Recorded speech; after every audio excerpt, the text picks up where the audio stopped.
चाहे कोई आपसे जितना भी कद में बड़ा या ताकतवर क्यों ना हो, उन वीक पॉइंट्स को टारगेट करके ये सेल्फ डिफेंस टेक्निक्स के ज़रिए आप उसको किस तरह ज़ेर कर सकते हैं। ये असल पर्पस था कि हमारे जो जवान बच्चे बच्चियां हैं जो इस फोर्स का हिस्सा हैं, जिनकी वजह से हमने अपनी ऑपरेशनल कैपेसिटी बढ़ानी है, उन बच्चों को एटलीस्ट बेसिक सेल्फ डिफेंस ज़रूर आता हो।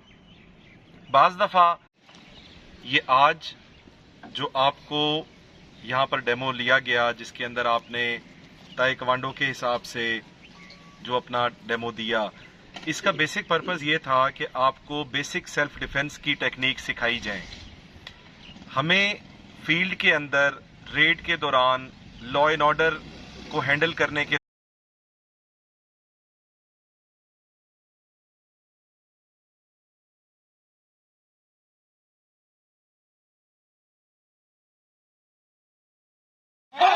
Single five. 1, 2, 3, double five. 1, 1.